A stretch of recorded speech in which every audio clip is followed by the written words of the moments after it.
हम चले जाते हैं कैनवा में।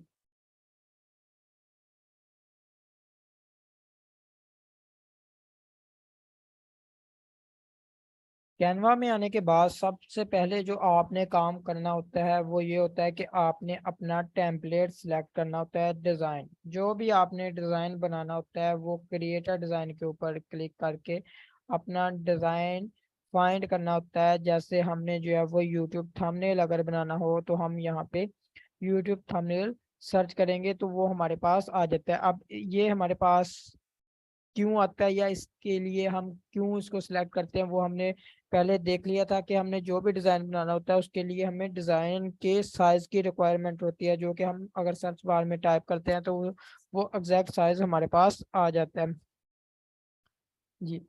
इसमें जो है वो हमने टेम्पलेट्स देख लिया था न्यू टैब में। देन उसके बाद हमने एलिमेंट्स वाले ऑप्शन में जो है वो अपना लाइन एंड शेप्स देखा था, ग्राफिक्स देख लिए थे, स्टिकर्स देख लिए थे। इसके अलावा जो है वो हमने फोटो वगैरह भी देख लिया था कि अगर हमने कोई डिज़ाइन बनाना हो तो उसमें अगर हमने कोई फ़ोटो वगैरह एडजस्ट करनी है अपने डिज़ाइन में लगानी है तो वो हमें तमाम फ़ोटोज़ जो हैं वो यहाँ से मिल जाती हैं कैनवा से ही। इसके अलावा मैंने आपको 2 वेबसाइट्स भी बताई थी जिनका आप यूज़ कर सकते हैं। देन इसके बाद हमारे पास यहाँ पे नीचे देखें कि एक ऑप्शन आता है वीडियो वाला। वीडियो वाला ऑप्शन वैसे तो यहाँ पे डिज़ाइन वगैरह में यूज़ नहीं किया जाता, लेकिन ये यूज़ किया जाता है जब आप वीडियो क्रिएट करना देखेंगे कैनवा के थ्रू, क्योंकि आप कैनवा के थ्रू जो है वो वीडियो वगैरह भी जो है वो बना सकते हैं, एडिट कर सकते हैं। जो बेसिक वीडियोस होती हैं वो आप इसमें एडिट वगैरह कर सकते हैं। तो ये वीडियोस के जो क्लिप्स हैं वहाँ पे यूज़ किए जाते हैं। तो ये जब हम वीडियो बनाना देखेंगे कि किस तरह से जो है वो हम कैनवा के थ्रू वीडियो बना सकते हैं, तो हम ये चीज़ें यूज़ करना देखेंगे। क्योंकि अगर हमने कोई डिज़ाइन बनाना हो तो उसमें हम कोई भी वीडियो वगैरह तो नहीं ऐड कर सकते। तो ये इसीलिए यूज़ किया जाता है जब आपने कोई वीडियो वगैरह बनानी हो। इसमें सिंपल मैं आपको बता देता हूँ। जैसे आपने डिज़ाइन बनाना होता है उसमें आपके पास बने बनाए डिज़ाइंस आ जाते हैं, टेम्पलेट्स जिनको बोला जाता है। इसी तरह से आपके पास यहाँ पर वीडियोस वाले ऑप्शन में वीडियोस के क्लिप्स आ जाते हैं। जब आप वीडियो वगैरह एडिट करते हैं वहाँ पे आपके पास बने बनाए वीडियोस, जैसे ये क्लिप है हमारे पास, ये आ जाता है। अब इसको जो है वो हम अपने डिज़ाइन में लगाते हैं। यार उसमें जो है वो कोई भी एडिटिंग, कोई टेक्स्ट वगैरह लिखना हो वो ये हमारे ऊपर होता है। जब हम देखेंगे किस तरह से हम वीडियो वगैरह को एडिट करते हैं, ये सारी चीज़ें हम उसमें कवर कर लेंगे। देन इसके बाद हमारे पास नेक्स्ट देखेंगे आ जाता है ऑप्शन ऑडियो वाला। ऑडियो वाला ऑप्शन किस तरह से वर्क करता है, सेम उसी तरीके से अगर हमने वीडियो बनानी हो तो उसके बैकग्राउंड में जो है वो ऑडियो या कोई हमने साउंड वगैरह, कोई साउंड या कोई सॉन्ग या कुछ भी जो है वो हमने ऐड करना हो साउंड के रिलेटेड, वो हम ऐड करते हैं वीडियो के बैकग्राउंड में हमेशा। लेकिन अगर कोई डिज़ाइन बनाना हो उसके बैकग्राउंड में तो कोई भी साउंड नहीं आ रहा होता। जैसे आपने कोई सोशल मीडिया की पोस्ट बनाई कि उसके ऊपर तो कोई भी साउंड वगैरह नहीं लगा होता। तो इसीलिए यहाँ पे ऐड किया गया है कि जब आप कैनवा के थ्रू जो है वो वीडियोस बनाते हैं तो आपको जो है वो साउंड्स वगैरह की भी ज़रूरत पड़ती है उसके बैकग्राउंड में लगाने के लिए। एग्जाम्पल लेते हैं कि आपने जो है वो हैप्पी बर्थडे के रिलेटेड जो है वो एक वीडियो बनाई है। उसमें आपको अब पीछे जो है वो बैकग्राउंड में कोई साउंड भी लगाना है वो जिसमें जो है वो वॉइस आ रही हो हैप्पी बर्थडे के रिलेटेड, तो वो आप कहाँ से फाइंड करेंगे? वो ही ऑप्शन आपको जो है वो सेम कैनवा में मिल जाता है। आप सिंपल यहाँ पे आएंगे ऑडियो वाले ऑप्शन में। जैसे यहाँ पे मैं सिंपल सर्च करता हूँ हैप्पी बर्थडे, तो देखिए मुझे हैप्पी बर्थडे के रिलेटेड जो है वो इनके पास जो सॉन्ग्स पड़े हुए हैं वो आ जाते हैं। जैसे मैं इसके ऊपर प्ले करता हूँ Happy birthday, happy तो ये मेरे पास एक साउंड आ गया जिसके थ्रू जो है वो मैं अपने वीडियो को एडिट कर सकता हूँ, उसके बैकग्राउंड में लगा सकता हूँ। ये चीज़ जो मज़ीद हम डीपली सीखेंगे जब हम वीडियो यहाँ पे एडिट करेंगे, कैनवा के थ्रू सीखेंगे किस तरह से वीडियो एडिट की जाती है। तो ये हमें जो है वो क्लियर समझ आ जाएगा कि किस तरह से हम साउंड और वीडियो क्लिप्स का यूज़ करते हैं जब हमने वीडियो क्रिएट करनी हो कैनवा के थ्रू। अभी जो है वो आपको इसका थोड़ा सा बेसिक ही पता होना चाहिए। देन हम डीपली इसको आगे जाके सीख लेंगे। देन इसके बाद हमारे पास नेक्स्ट ऑप्शन आ जाता है चार्ट्स का। अब चार्ट्स यहाँ पे क्या काम करते हैं ये देख लेते हैं। कैनवा में बहुत ज़्यादा आप डिज़ाइन बनाते हैं, ज़रूरी नहीं, कैनवा में बहुत ज़्यादा आप ऐसा भी डिज़ाइन बनाते हैं जिसमें आपने कोई परसेंटेज, कोई सिग्नल वगैरह शो करवाना होता है। जैसे एग्जांपल लेते हैं, आपने जो है वो स्किल की जो है वो कोई परसेंटेज शो करवानी है, या कोई मार्क्स वगैरह आपने शो करवाने होते हैं, या अपनी एक्सपर्टीज शो करवानी होती है। एग्जांपल लेते हैं, यहाँ पे जो है वो मैं इंफोग्राफिक के ऊपर आता हूँ। ये एक लाइन लगी हुई है, ये मेरे पास एक लाइन है, ये क्या इंडिकेट कर रही है कि यहाँ पे जो है वो एक स्काई ब्लू कलर का कलर है, और जो है वो एक डार्क सा कलर है। अब यहाँ पे अगर मैंने परसेंटेज शो करवानी हो, जैसे यहाँ पे मैं जो है वो परसेंटेज वाला लेबल ऑन करता हूँ, देखिए 67% आ रहा है। मैंने अपनी एक परसेंटेज शो करवानी है जिसमें मैं शो करवाना चाहता हूँ कि ये 80% इसमें जो है वो एक्सपर्ट है। तो वो किस तरह से मैं कर सकता हूँ कि सिंपल यहाँ से जो है वो मैं इसकी परसेंटेज को जितना भी रखना चाहता हूँ, जैसे 80 रखना चाहता हूँ, तो अब ये मेरे पास एक डिज़ाइन आ गया, इसको मैं अपने डिज़ाइन में लगाऊंगा चार्ट को, जिसमें ये शो करवाएगा कि ये जो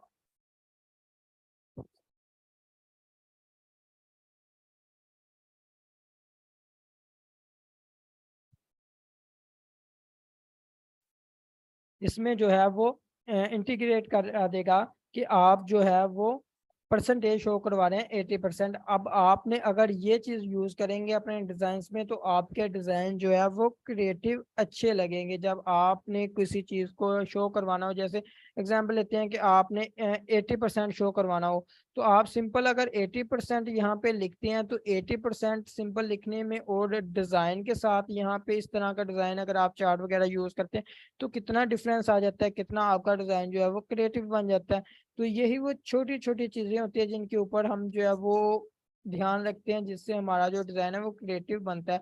अगर हमने एग्जांपल लेते हैं कि मेरे जो टेम्पलेट है उसका कलर स्कीम हो रहा है, जैसे ये जो है वो मैं रेड कलर में शो करवाना चाह रहा हूँ, ये वाला जो कलर है वो मैं रेड कलर में शो करवाना चाह रहा हूँ, तो सिंपल मैं जो फर्स्ट कलर है उसके ऊपर आऊंगा, देन उसके बाद जो भी मैं कलर रखना चाहता हूँ उसके ऊपर मैं क्लिक करूंगा, तो मेरा जो है वही कलर यहाँ पे आ जाएगा।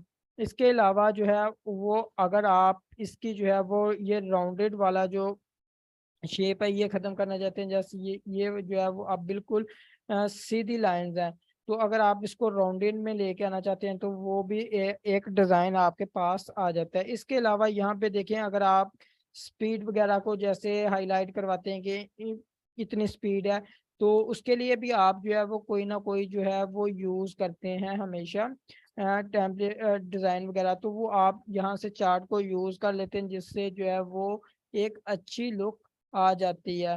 तो इसी तरह से अगर आपने इनका भी कलर चेंज करना हो, तो वो सिंपल आप कलर के ऊपर क्लिक करके जो है वो उनका चेंज वगैरह कर सकते हैं। तो यहाँ पे आपको देखे कि कितने ज़्यादा जो है वो चार्ट्स आ जाते हैं। अब अगर आपने कोई सिग्नल वगैरह शो करवाना हो डिज़ाइन में, तो वो आप अगर सिंपल जो है वो खुद से डिज़ाइन करेंगे, तो देखें आपका कितना टाइम लगता है कि छोटी छोटी लाइंस के हिसाब से आप एडजस्ट करते हैं।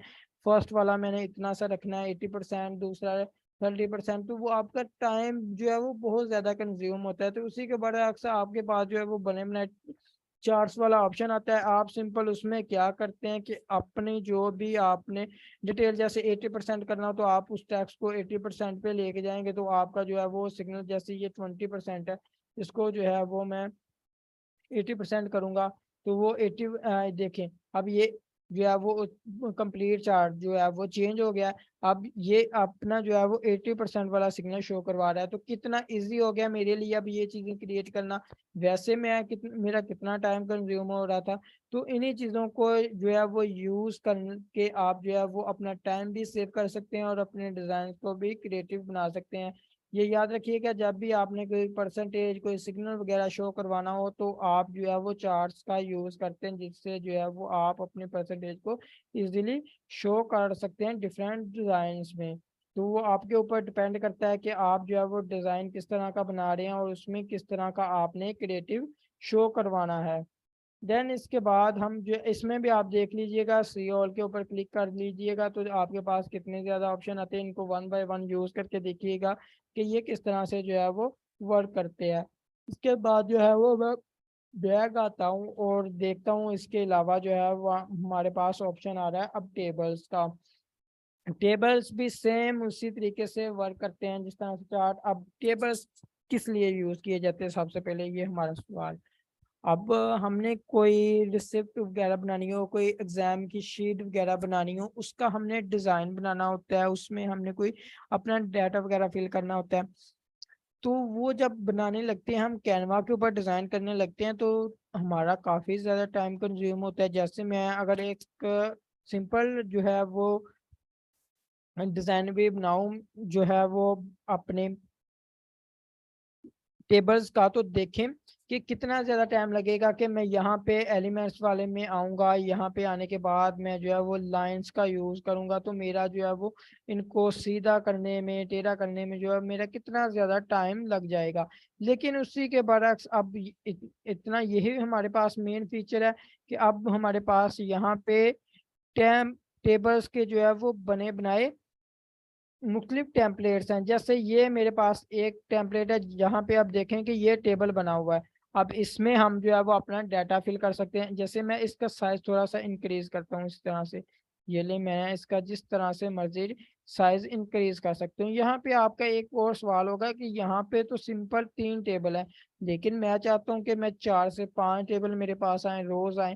तो वो मैं किस तरह से इंक्रीज कर सकता हूँ, वो कोई बड़ी मुश्किल बात नहीं। आपने सिंपल यहाँ पे एक कॉर्नर पे आ जाना, यहाँ पे आप देखें प्लस वाला आइकन आया, तो इसके जो है वो कितनी और रो हो गई, 4 डॉट्स हो गया, 1 2 3 4। अब जैसे आप प्लस करते जाएंगे, इसकी जो है वो कॉलम ज्यादा होते जाएंगे। इसी तरीके से जो है वो आप इनकी रोज वगैरह को भी ज्यादा कर सकते हैं। हम इस तरह से जो है वो कितना इजी हो गया कि आपके पास अब सिंपल जो है वो इस तरह से एक कंप्लीट यहाँ पे देखें कि बना आ गया टेबल। अब इसमें अगर डाटा फिल करना हो, जैसे मैं चाहता हूँ कि मैंने फर्स्ट वाले में जो है वो डाटा नहीं फिल करना, मैं चाहता हूँ कि मैं यहाँ पे इस जो कॉलम है इसमें अपना डाटा फिल करूँ, तो आपने जिस भी कॉलम डाटा फिल करना हो, सिंपल उसके ऊपर डबल टैप करें। जैसे यहाँ पे मैं 18 टाइप करता हूँ, 18 टाइप किया। आप देखें जो है वो डाटा कितना छोटा नजर आ रहा है, वो क्लियर विजिबल भी नहीं हो रहा। तो इसको किस तरह से इंक्रीज किया जाता है, सिंपल आपने जो डाटा लिखा है ऊपर यहाँ पे देखेंगे फॉन्ट साइज आ रहा है, जब आप इसको प्लस करेंगे तो आप देखेंगे कि आपका जो फॉन्ट है उसका साइज इंक्रीज हो रहा है। इस तरह से जो है वो आप अपने फॉन्ट का साइज इंक्रीज कर सकते हैं। इसके अलावा अगर आपने जो भी डाटा लिखना हो, जैसे यहाँ पे मैं जो है वो लिख देता हूँ पाकिस्तान। फर्स्ट में मैंने ये किया, इसमें जो है वो इसका फॉन्ट स्टाइल जो है वो मैं कर देता हूँ 33। और इस तरह से ये देखें, अगर मैं लास्ट वाले में ये एक इंडिकेशन देना चाहता हूँ इंडिया का, और इसका जो फॉन्ट स्टाइल है वो भी हम इंक्रीज कर लेते हैं। तो इस तरह से अब आपने टेबल में क्या डाटा फिल करना है, किस तरह से जो आप शो करवाना चाहते हैं वो आप करवा सकते हैं। अब कोई आपके लिए मुश्किल नहीं रहा। अब आप जिस तरह से मर्जी जो है वो डिजाइन को क्रिएटिव कर सकते हैं अपने हिसाब से। अब देखें कि हम जो है वो जैसा मर्जी जो है वो कलर स्कीम रख के इस तरह के, अब देखेंगे टेबल बन गया। इसमें हम जब डाटा फिल करेंगे तो कितना हमारा जो है वो डिजाइन अच्छा लगेगा। तो इस तरह से अगर हमने कोई टेबल वगैरह बनाना हो, उसमें डाटा फिल करना हो, तो वो हमारे पास जो है वो बने बनाए जो है वो टेबल्स के फॉर्म आ जाती है। सिंपल हमने इनके ऊपर क्लिक करना होता है और उनको अपने डिजाइन में जो है वो ऐड कर लेना होता है। अब आप देखेंगे कि आपके पास यहाँ पे कितने ज्यादा जो टेबल के स्टाइल्स आ रहे हैं। अब देखिए इनमें जो है वो राउंडेड के स्पेस वगैरह है, तो वो आप यहाँ पे इजीली यूज कर सकते हैं। अगर आपने ये खुद से क्रिएट करने होंगे तो देखेंगे आपका कितना ज्यादा टाइम लग जाता है। लेकिन वही चीज हम जो है वो बिल्कुल एक क्लिक के साथ यूज कर सकते हैं इस टूल में। तो आपने जो भी रखना है अपना डाटा, जो भी स्टाइल यूज करना चाहते हैं, सिंपल उस कॉलम के ऊपर डबल टैप करें, उसमें डाटा अपना फिल करें, उसका साइज कलर वगैरह जैसे भी आप चेंज करना चाहते हैं वो आप करके अपना एक कंप्लीट जो है वो डिजाइन बना सकते हैं। इसमें भी आपके पास देखेंगे टेम्पलेट काफी ज्यादा आ जाते हैं टेबल्स के, इनको भी आपने वन बाय वन यूज करके देख लेना है, ताकि आपको पता चल जाए कि इसमें जो है वो टेबल्स में कौन कौन से स्टाइल्स आ जाते हैं। तो यही हमारे पास बेनिफिट होता है टेबल्स वाले ऑप्शंस का। इसके बाद हमारे पास देखें और क्या ऑप्शन आते हैं, उसके बाद मैं आ जाता हूँ बैक। अब यहाँ पे हमारे पास जो है वो फ्रेम्स आ जाते हैं। फ्रेम्स जो है वो बहुत ज्यादा यूज किए जाती हैं। जो है आप डिज़ाइन बनाते हैं, उसमें आपने जब भी क्रिएटिविटी दिखानी हो, उस डिज़ाइन को अच्छा करना हो, खूबसूरत बनाना हो, तो बहुत ज़्यादा जगहों पे ये जो है वो फ्रेम्स यूज़ किए जाते हैं। फ्रेम्स यूज़ किस लिए किए जाते हैं? फ्रेम यहाँ पे जो है वो आपने अगर किसी इमेज की शेप वगैरह को चेंज करना हो तो आप फ्रेम्स का यूज करते हैं, उनको डिफरेंट स्टाइल्स में जो है वो चेंज कर सकते हैं। इस तरह आपको समझ नहीं आएगा, जैसे मैं यहाँ पे जो है वो एक बैकग्राउंड लेता हूँ ब्लैक कलर का, यहाँ पे मैं ना एक लोगो लेके आता हूँ।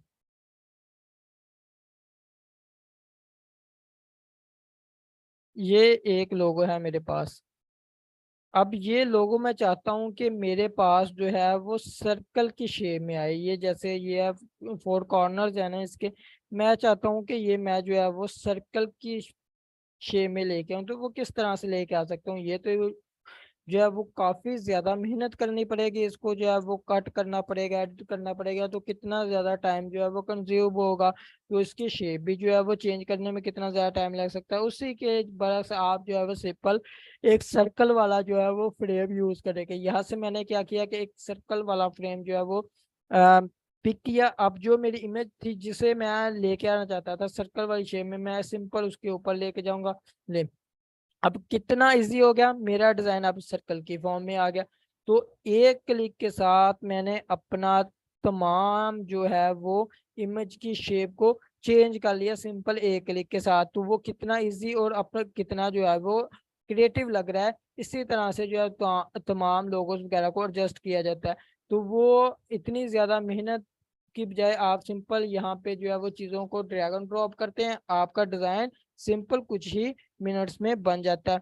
तो अगर यहाँ पे तो सिंपल मैंने जो है वो सर्कल की फॉर्म में लिया है, तो लेकिन यहाँ पे देखें कि आपके पास कितने ज्यादा डिजाइन आ जाते हैं। यहाँ पे देखें कि स्टार की शेप में आ रहा है। अब देखें अगर आप अपनी यहाँ पे इमेज लगाना चाहते हैं, मॉनिटर है यहाँ पे, एलसीडी है, मोबाइल की शेप में लगाना चाहते हैं, तो वो भी आप लगा सकते हैं। सिंपल आपने यहाँ पे ये चीजें सेलेक्ट की है, आपने जो भी इमेज लेनी है वो सिलेक्ट करनी है और सिंपल यहाँ पे इसके ऊपर लेके आनी है। देन उसके बाद डबल टैप करके अपनी इमेज को आप एडजस्ट कर सकते हैं और जिस तरह मर्जी जो भी आप चाहते हैं। जैसे मैं एक ये लोगो यहाँ पे एडजस्ट कर लेता हूँ और ये मैं यहाँ पे, अब देखें, अब जो है वो मेरे डिफरेंट स्टाइल्स में जो है वो देखें कि इमेजेस चेंज हो गई हैं। तो वो किस तरह से पॉसिबल हो चुका?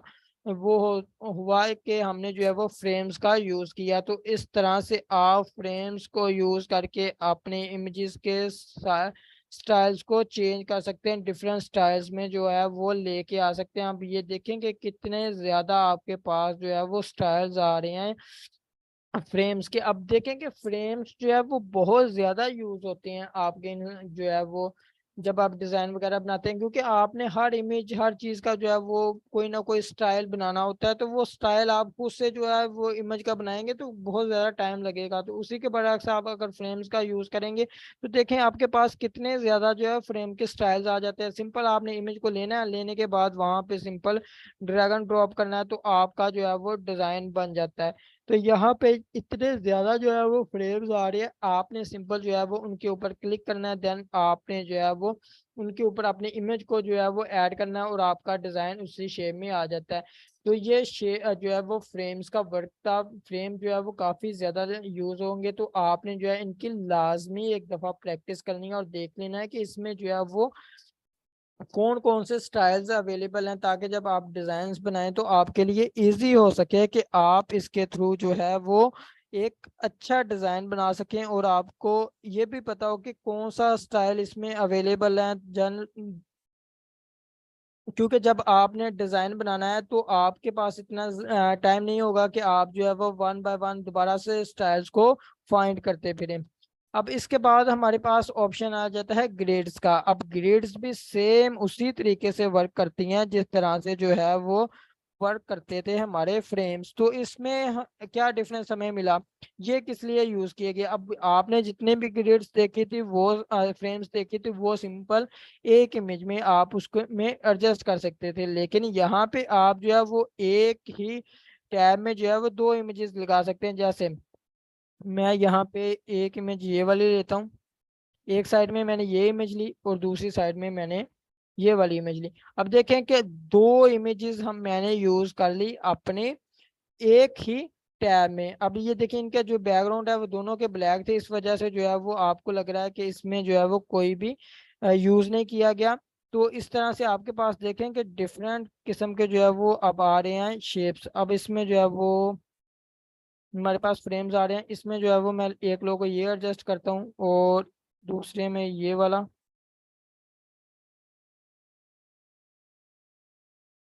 इसमें एक इमेज ये मैंने यूज की और उसके बाद जो है वो मैं तीसरा लोगो यहाँ पे ऐड कर ले। अब देखिए कि मैंने तीन लोगोस एट अ टाइम एक ही इमेज में ऐड कर लिए हैं।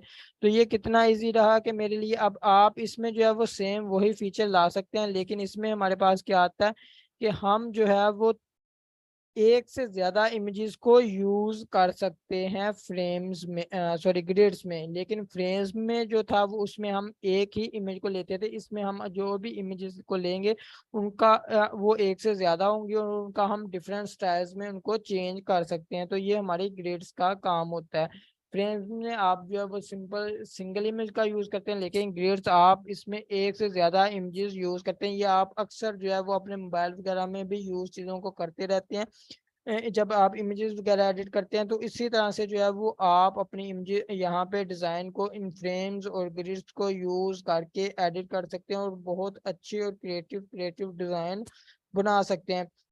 तो देखें कि आपके पास यहाँ ग्रिड्स में भी बहुत ज़्यादा स्टाइल्स आ जाते हैं, आपने इनको भी लाजमी रीच आउट कर लेना है ताकि आपको पता चल सके कि इसमें कितने किस्म के जो है स्टाइल्स आ जाते हैं।